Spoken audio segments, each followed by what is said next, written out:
এই জিল্লু, জি স্যার। তুই রে কি কথা স্যার? কে স্যার আপনি তো করতেছেন আমার সামনে হিস হিস করলে আমি মুইতা দেই।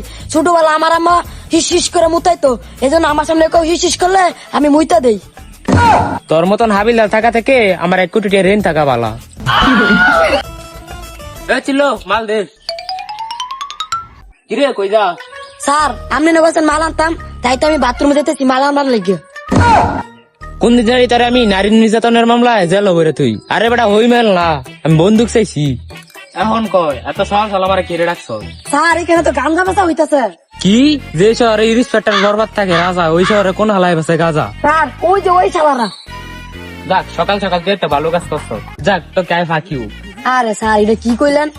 আরে সকাল সকাল তুই একটা ভালো কাজ করছিস, সেই লেগে তোর আমি ভালোবাসি। আরে স্যার এটা আই ফাঁকি না, এটা আই লাভ ইউ। আরে তুই তো জানিস। না স্যার আপনি কিন্তু আরেকটা জিনিসও দুর্বল, যেটার লেগে আপনার বিয়েই হয় না।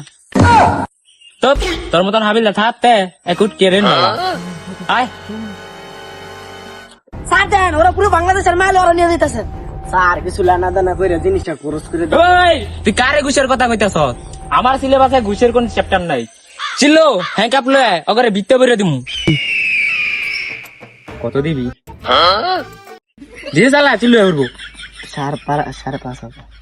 চালায় বাঘ আনতে চিল্লো এলাবার হারে বাঘ দিতে হইব। স্যার ওরা কে গেল?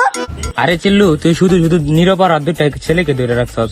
ওর ব্যাগে গাঁজা ছিল না, ধন্যপাতা ছিল। ওর মায় ডাইলে বাগার দিব, তাই কল দিচ্ছে চাইটা দিছি। আরে স্যার যা করলেন জীবনে উপরে গেলে দিব না।